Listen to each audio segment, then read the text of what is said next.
Tamil learning with Radhika இந்த YouTube சேனலுக்கு அன்புடன் அழைக்கிறேன். அன்றைக்கி நம்ம பார்த்தது 14 கீழ்க்கணக்கு நூல்களில் ஐந்திணை 70 திணைமொழி 50 வரையும் பார்த்துருப்போம். இப்போ திணை மாலை 150 150 கூட்டல் 3 இதுவும் அகம் சார்ந்த நூல். இது எழுதினவர் யாருன்னா இயற்றியவர் கனி மேதாவியார். அப்புறம் கைநிலை 60 இருக்குது பாடல்கள் எண்ணிக்கை. இதுவும் அகம் சார்ந்த நூல். இதோ இயற்றியவர் புல்லங்காடனார். கார் 40 பாடல்கள். இதுவும் அகம் சார்ந்த நூல். கண்ணம் கூத்தனார். களவழி 40 இது 40+1 இருக்குது. இது புறம் சார்ந்த நூல். இது பொய்கையார். இந்நிலை 45 கூட்டல் 1 இதுவும் புறம் சார்ந்த நூல். இது பொய்கையார். இப்போ 14 கீழ்கணக்கில் எல்லாம் பார்த்துட்டோம். இப்போ நீதி நூல்களில் சிறியது இன்னா 40. நீதி நூல்களில் பெரியது திருக்குறள். அதே மாதிரி பார்த்திங்கன்னா அகநூல்களில் சிறியது கார் 40.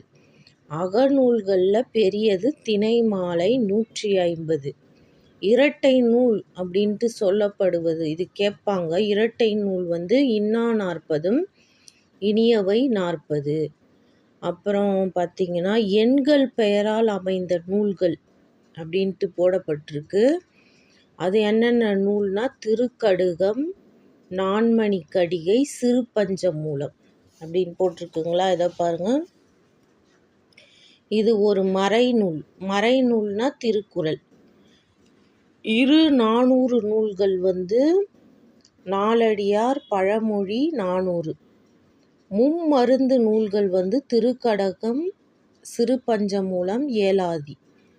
அதுக்கப்புறம் பார்த்திங்கன்னா மணிமொழி கோவை நூல்கள் நான்மணிக்கடிகை, முதுமொழி காஞ்சி, ஆசாரக்கோவை.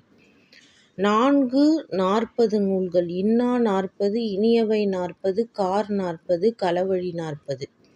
50 நூல்கள் ஐந்திணை 50, திணைமொழி 50. 70 நூல் ஐந்திணை 70. 150 நூல் திணைமாலை 150.